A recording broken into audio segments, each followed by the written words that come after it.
Verdades Bíblicas, de la Iglesia de Dios de la Profecía Universal, presenta un mensaje de enseñanza de la Palabra de Dios. Oramos para que este tiempo sea de edificación para su vida. Un privilegio saludarles nuevamente, su hermano en Cristo, Misraín Fernández. Para nosotros es un privilegio poder saber que usted forma parte el día de hoy de nuestro programa. Este es su espacio, Verdades Bíblicas. Así que el día de hoy vamos a entrar de lleno a nuestra lección, a nuestra temática en este autobús, donde vamos recorriendo paisajes de todo recorriendo en este autobús bíblico. Y hoy tenemos una escena donde hemos intitulado las experiencias de sanidad y revivencias. Mire qué importante, las experiencias de las sanidades y revivencias que vivieron, desde luego, los hermanos de la iglesia del primer siglo. Así que tenemos acá propiamente una sanidad, un milagro, tenemos aquí una curación y también tenemos una revivencia, una resucitación de una persona. Esto solo puede ocurrir en la iglesia primitiva después de que el Espíritu Santo desciende. Empiezan a haber algunas situaciones que para la mente humana no son factibles de entender o comprender, porque aquí ya entra la soberanía, entre el poder de Dios en acción, y es lo que tenemos desde el versículo 32 en adelante. Vamos a encontrar lo que ocurre, lo que pasa en ese contexto. Ahora, ¿qué es esto de la experiencia? Bueno, es una vivencia que se da entre los creyentes. ¿Qué es una experiencia? Es todo aquello que ocurre con algún creyente. Por ejemplo, en esta ocasión tenemos a un hermano llamado Eneas y a otro hermano, o en este caso una hermana llamada Dorcas. Tenemos dos personas que necesitaron, uno de la salud física en restaurarse y el otro, en este caso Dorcas, ya estaba un tanto más difícil porque ya había fallecido, ya había expirado, y de ese lugar de nuevo fue traída al mundo de los vivientes. Mire qué interesante. Ahora, esto propiamente no es una doctrina, esto no se sienta como una base doctrinal para la iglesia. Esa es una experiencia, es una vivencia que propiamente uno nota cómo Dios está trabajando, está desarrollando su poder, y que puede ocurrir hoy en día, desde luego. No dudamos en el poder del Señor y no dudamos en que Dios puede intervenir en resucitar a una persona o en revivir a una persona, y no podemos dudar en que Dios puede sanar a una persona. Forma parte de nuestro criterio y de nuestra vivencia, pero no puede ser tal vez, dígase así, una doctrina, un dogma que a todos debe de pasarle o ocurrirle algo así. Es cuando Dios desea, cuando Dios soberanamente interviene, entonces algo maravilloso podrá ocurrir. Y si no ocurriera, yo siempre he creído en un maravilloso eslogan, y es que cuando no pasara, no ocurriera el milagro que estamos pidiendo, eso no quiere decir que es falta de fe. Lo que pasa es que debemos de respetar la soberanía de Dios. Y es que la fe no consiste en ver el milagro, la fe no consiste en recibir el milagro, la fe consiste en que aun cuando el milagro no se reciba, aunque el milagro no se diera, la persona sigue creyendo en Dios. Eso es fe. David, un personaje del Antiguo Testamento, dijo: aunque la tierra tiemble y el mar se agite, yo en él confiaré. Eso es convicción. Un Job, allá en medio de la soledad, en medio de la circunstancia que estaba viviendo, Job dijo: Dios dio, Dios quitó, sea el nombre de Dios bendito. Eso es convicción. Eso es convicción. Cuando le responde a su esposa: como cualquier mujer fatua has hablado. Y añade Job: yo sé que mi Redentor vive. Eso es convicción, aun cuando él no estaba viendo un milagro a favor, estaba viendo todos los desastres que estaban pasándole a su familia, su patrimonio, él mismo, etcétera. De modo que eso es convicción, eso es fe. Así que cuando vemos el contexto de las experiencias es porque más allá de que un individuo deba de esperar que eso pase, es la soberanía y la voluntad de Dios operando. En este capítulo 9 del libro de los Hechos encontramos en ese verso 32, bueno, la curación de Eneas. Eso es lo que tenemos aquí, la curación de Eneas. ¿Por qué? Porque las experiencias se están dando, y en esta ocasión vamos a ver la experiencia de la sanidad y la experiencia de la revivencia que ocurrió entre los creyentes de este momento. Dice el verso 32, y aconteció que Pedro, visitando a todos, vino también a los santos que habitaban en Lida. Mire, maravilloso es ver algunas cuestiones de este versículo. En primer lugar, encontramos que la misión de Pedro era fortalecer a los hermanos, era contribuir con los hermanos, aportar con los hermanos. Los hermanos propiamente estaban reunidos ya para este momento en diferentes ciudades y lugares, y desde allí ellos, desde luego, abrían las congregaciones o las comunidades en sus hogares y se convertían en anfitriones a esperas de otros creyentes, y así celebraban a Dios cultos.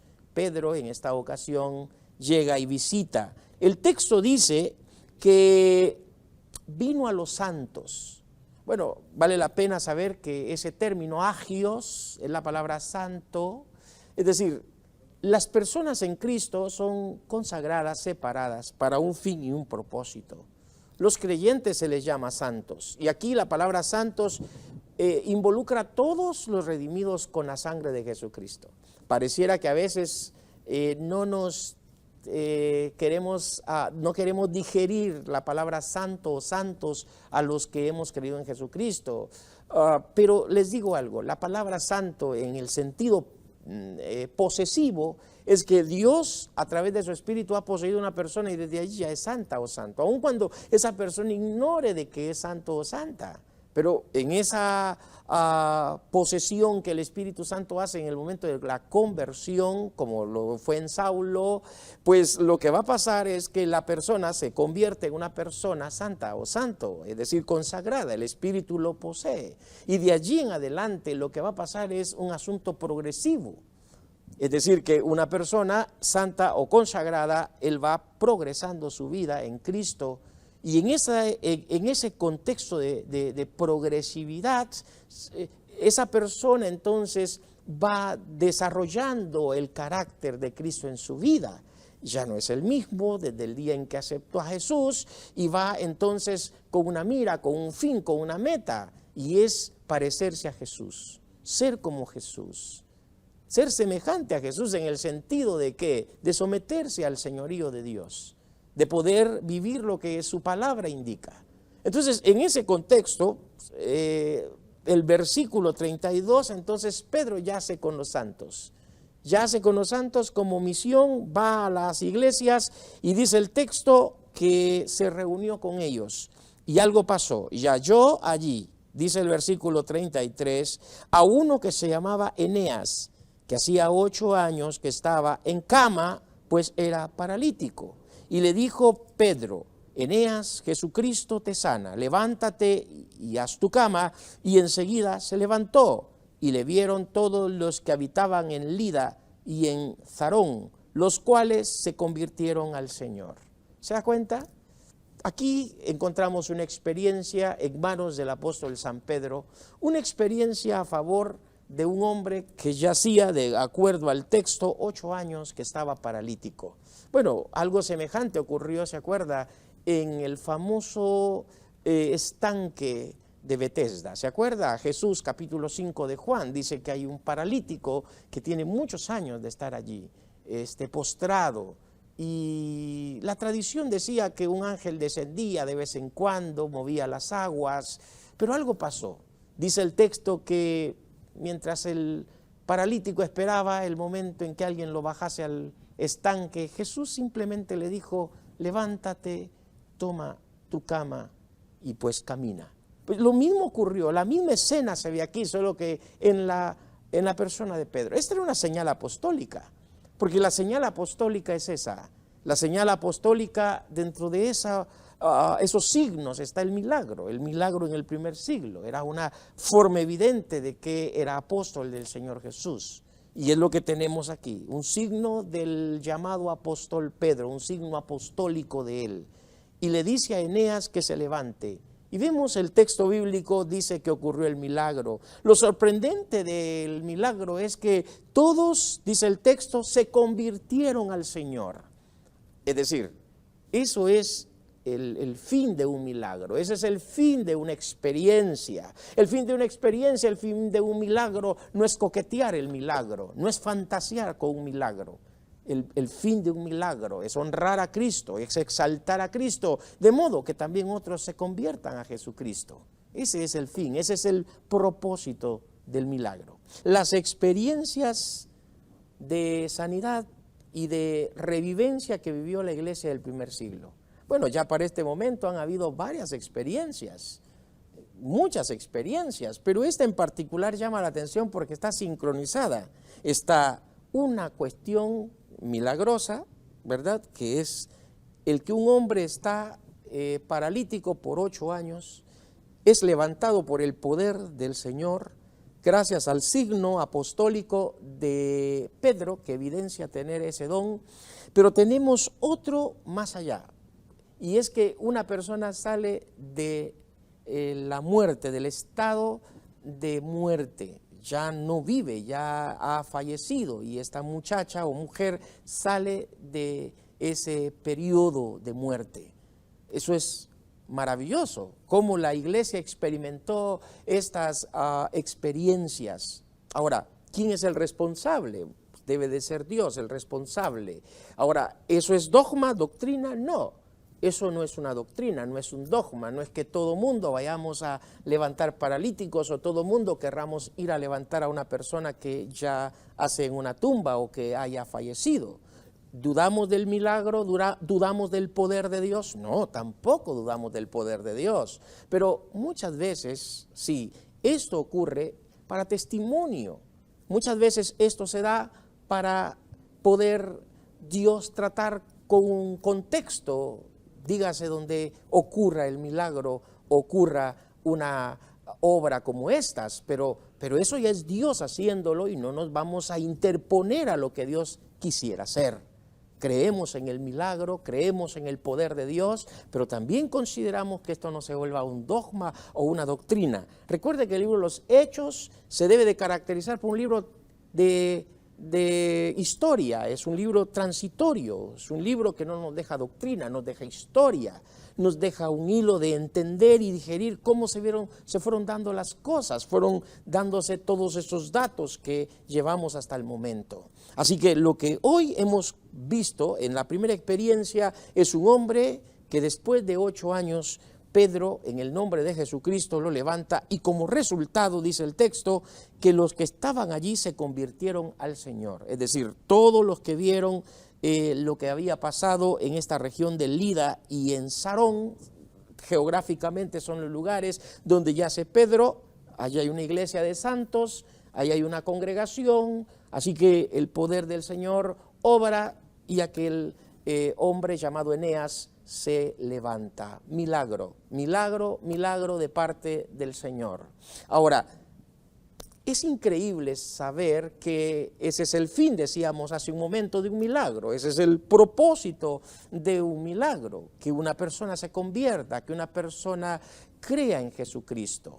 Hoy en día podríamos considerar que hay muchos charlatanes de la fe y muchos en algún momento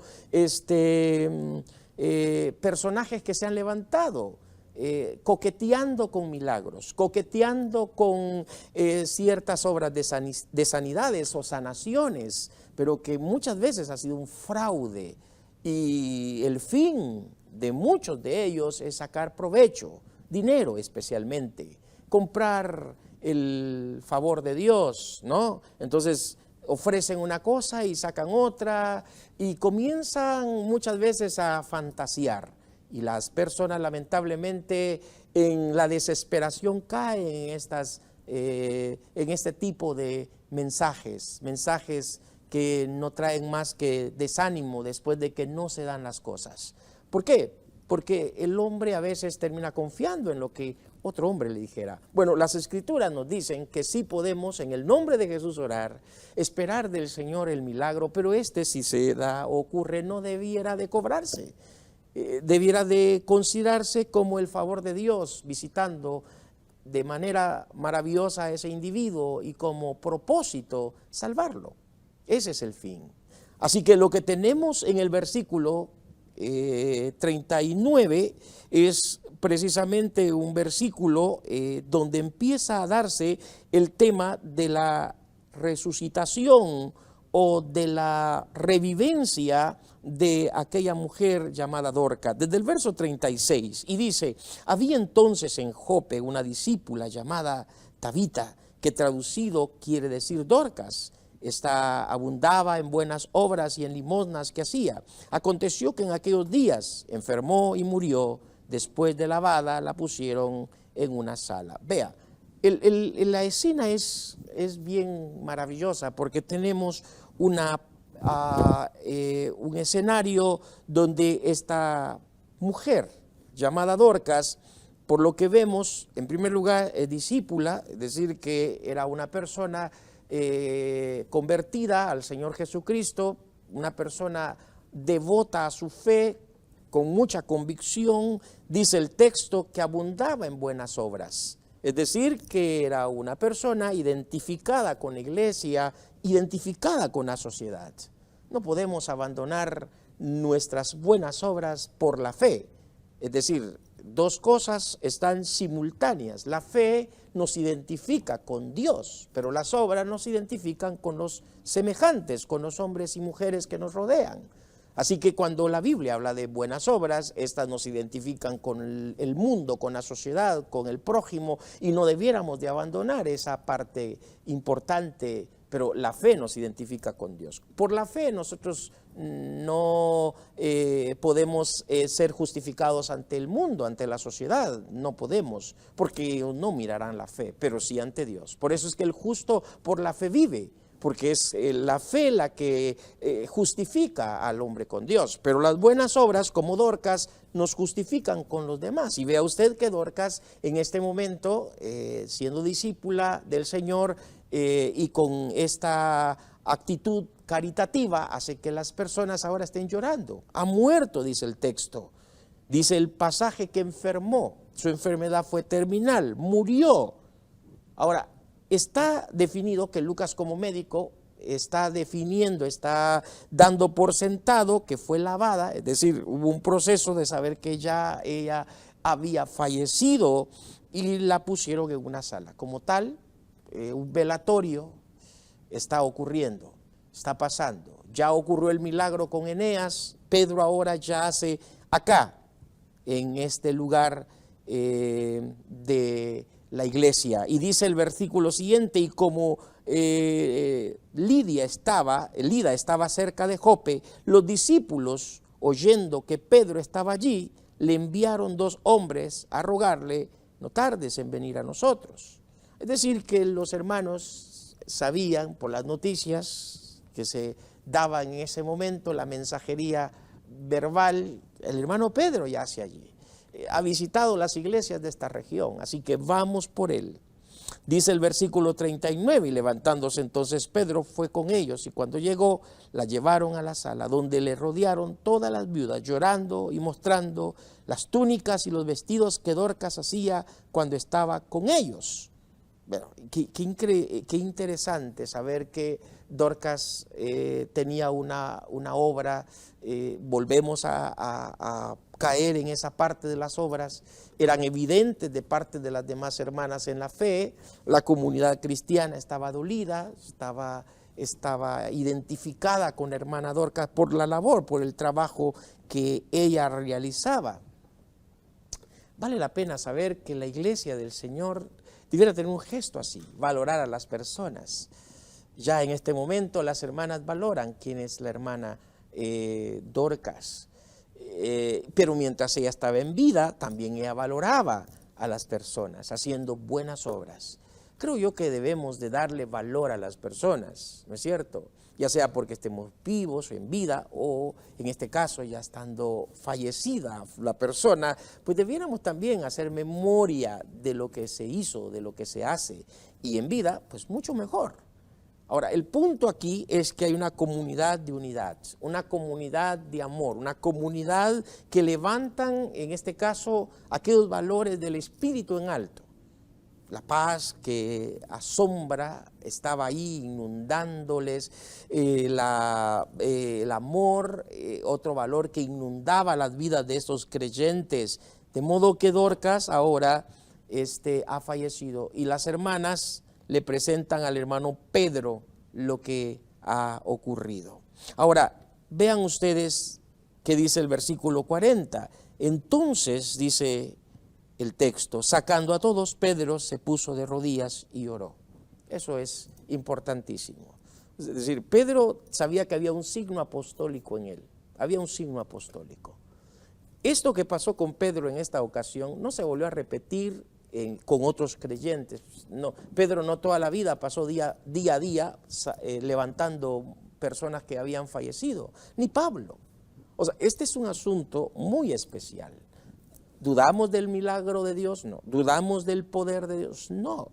En esta ocasión la muchacha, la hermana Dorcas, revive, resucita, podríamos usar el término, aunque algunos hacen una variación entre revivir y resucitar. Se resucita una vez y es lo que Jesús hizo, por eso es la primicia de la resurrección.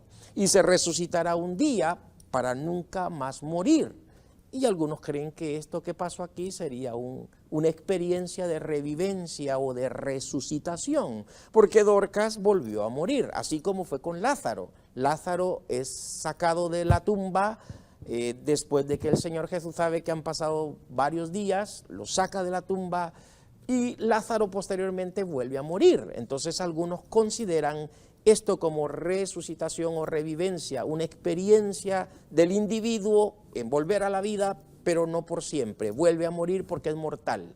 Entonces, esa mortalidad hace, desde luego, que las personas vuelvan a morir. ¿Recuerda usted que cuando el Señor Jesús también murió, dice que muchos salieron de sus tumbas, experimentaron la revivencia o la resucitación? La hija de Jairo también la tenemos como experiencia, la hija de la viuda de Naín. También tenemos a este muchacho que él revivió o él volvió a la vida. Pero volvieron a morir porque eran seres mortales. Dorcas volvió a morir. Entonces, podría en algún momento hacerse una variación. Porque un día va a haber una resurrección donde lo corruptible se vestirá de incorruptibilidad y lo mortal se vestirá de inmortalidad. Y entonces habrá vida plena, vida eterna y nunca más volveremos a morir.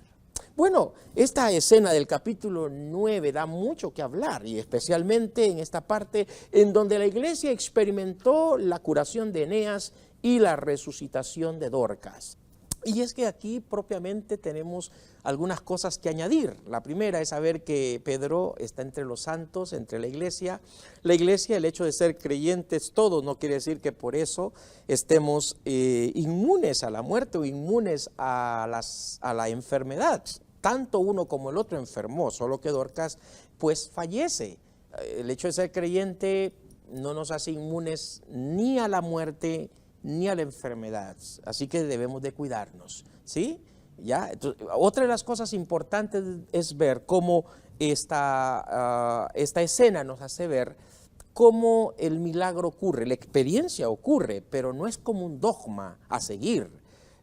Yo no puedo como predicador ofrecerle a todo mundo de que van a sanar. Es más, Pedro nunca prometió sanar a todos, ni ir de casa en casa a ver quiénes habían fallecido y ver cómo los levantaba de la muerte. No, o sea, esos son casos muy únicos, donde uno nota que el poder del Señor está por sobre la enfermedad y está por sobre la muerte. Lo que pasó en Marcos 4 y Marcos 5, el Señor Jesús en 24 horas calma la tempestad, poder sobre la naturaleza. Llega a Gadara y aquellos hombres quedan libres del poder demoníaco, poder sobre el mundo espiritual. Regresa de donde ha salido a Gadara y dice el texto que hay una mujer con un flujo de sangre, es decir, que esa mujer tiene un problema, podría ser un problema de hemorroides, tiene un flujo, ¿ya? Y el Señor Jesús viene y le sana, poder sobre la enfermedad, y estando con ella una niña de 12 años ya muerto. Y Jesús llega a esa casa y él tiene, desde luego, potestad sobre la muerte misma. Es decir, que en 24 horas el Señor Jesús dio evidencia de quién era. Y aquí, de nuevo, los aspectos se dan. El aspecto de la enfermedad, Jesús sana al enfermo, porque Pedro en el nombre de Jesús lo hace. Y luego con Dorcas, en el nombre de Jesús la restaura. Pero, de nuevo, no es un dogma, es una experiencia como cualquier experiencia que puede pasar hoy en día, y no dudamos del poder milagroso del Señor. Y es lo que estamos viendo acá. Dice el versículo 39, levantándose entonces Pedro fue con ellos, y cuando llegó le llevaron a la sala, dice, donde la rodeaban todas las viudas, llorando y mostrando las túnicas, los vestidos que Dorcas hacía cuando estaba con ellas. Entonces, sacando a todos, Pedro se puso de rodillas y lloró, y volviéndose al cuerpo dijo, Tabita, levántate. Y ella abrió los ojos, y al ver a Pedro se incorporó, y él dándole la mano, la levantó. Entonces, llamando a los santos, y de nuevo esta palabra santos acá, y a las viudas la presentó viva. Esto fue notorio en toda Jope, dice el texto, y muchos creyeron en el Señor de nuevo. O sea, ese es el fin del milagro, ese es el fin de un milagro, ese es el fin de una obra divina. En el versículo 38, versículo 35, después de ver la curación de Eneas, vinieron y se convirtieron al Señor algunos. Luego acá, ver el milagro, dice el texto, que se hizo notorio en toda Jope, y muchos creyeron en el Señor. Y aconteció que se quedó muchos días en Jope, en casa de un cierto Simón curtidor. Vea, es impresionante notar cómo Pedro está haciendo una labor misionera, una labor caritativa, pero una obra también de llevar el milagro en el nombre de Jesús a dos personas, Eneas y Dorcas. Pero el fin de ver esta escena es notar cómo el poder de Dios obra. El poder de Dios visita y lo hace con un fin y con un propósito. Salvar a los perdidos, salvar a los que no han creído en Él. Mire, cuando hablamos de experiencias en la iglesia, cuando hablamos de experiencias en la congregación o en las congregaciones, puede ser válido. Hay que usar un filtro, desde luego, porque hoy en día se mueve tanta falsedad, se mueve tanta maldad entre los hombres y mujeres que buscan beneficios suyos. Y desde luego entra mucho la simonía, hablando de Simón el mago, porque se quiere ofertar el milagro, ¿no? Y a veces se buscan provechos, intereses personales. Y hay que tener el cuidado por esa dudosidad que en las congregaciones se da cuando las experiencias ocurren. Las experiencias deben de ser evaluadas, las experiencias deben de ser balanceadas, tratadas a la lupa de las Escrituras. Las experiencias tienen un fin y un propósito, son vivenciales y personales, no pueden ser repetibles, porque Dios es un Dios muy original. O sea, Dios es, dice el texto, la multiforme sabiduría del Señor. Vemos en toda la historia de la Biblia cómo Dios obró una vez en que el pueblo hizo una rueda y se movió varias veces alrededor de la rueda de Jericó, en los muros de Jericó, y fueron derribados. Eso no pasó, no siempre lo hizo.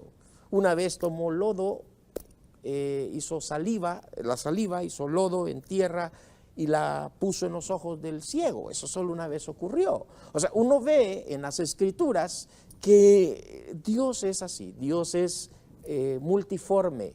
Entonces, cuando uno ve los milagros y las experiencias en las congregaciones, pues sale este pasaje y esta escena nos ayuda a reflexionar en esta situación.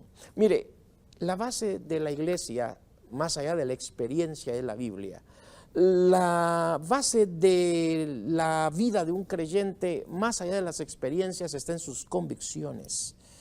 Más allá de sus experiencias está la realidad de su caminar con Él, de su vivencia con Él, de su comunión con el Señor. Ahí está el punto. Ahí está lo referido que tenemos en ese contexto. De modo que lo que vemos en esta escena es como los milagros están fluyendo, como la manera de obrar del Señor está de por medio. Hay un maravilloso contexto acá y dice, por ejemplo, entonces sacando a todos, Pedro se puso de rodillas y oró. Esa premisa, se puso de rodillas y oró. Reverencia, ¿sí? Sumisión, respetar la soberanía, la voluntad de Dios, temor a Dios, no manipular a Dios. Vemos como Pedro, aunque era un signo apostólico, sabe él precisamente que el poder no vendrá de él. De hecho, más adelante vemos a un Pedro reprendiendo a un grupo de personas porque lo quisieron idolatrar y él dijo, no señores, eso no es válido, no es justo. Nosotros somos mortales igual que ustedes, adoren a Jesús. Porque ese es el fin del predicador, llevar a las personas a Cristo, no hacer que las personas le pongan a uno en un pedestal y le adoren o le alaben o le pongan a uno en ese pedestal de identificarse más con uno que con el mensaje, que sería el mensaje de Jesús o con Jesús mismo. Este capítulo 9 del libro de los Hechos nos hace ver una intervención divina. A lo largo de todo el libro de los Hechos, los 28 capítulos, lo que vamos a tener es eso. Una intervención de parte de Dios, una intervención de parte del Espíritu, una intervención de parte de los signos de los apóstoles, ¿sí? Porque Jesús ya en Marcos 16 se los ha dicho, y estas señales seguirán a los que creen en mi nombre, ¿sí? Y comienza Jesús a decir lo que va a pasar a ellos. Pero Jesús propiamente no es una caravana de un circo móvil, no. Jesús realiza las cosas cuando Él quiere, realiza las cosas como Él desea hacerlas, sin manipulación y sin una intervención humana. Bueno, el día de hoy nos ha dado el gusto de poder estar finalizando este programa con esta temática de las experiencias de la sanidad y la revivencia que ocurrió en la iglesia del primer siglo. Yo voy a orar por usted. Padre, en el nombre de Jesucristo, bendice la vida de todos los que nos han escuchado y que hoy la experiencia de la sanidad de Eneas y de la resucitación de Dorcas nos haga reflexionar, nos haga ver cuán importante es depender de ti y de tu soberanía y saber, Señor, que tú sigues haciendo hasta el día de hoy milagros, pero será cuando tu fin y tu propósito sean tal cual, hacerlos. No manipulamos tu poder, no manipulamos el milagro que puedas hacer, solo lo dejamos en tus manos y tú lo harás como parte del respaldo misionológico y como parte del respaldo evangelístico que haga la iglesia, pero no por caprichos personales, sino por tu soberanía. En Cristo Jesús te lo imploramos y te lo pedimos. Amén y amén. Esperamos que este espacio de verdades bíblicas de la Iglesia de Dios de la Profecía Universal haya sido de bendición a su crecimiento espiritual.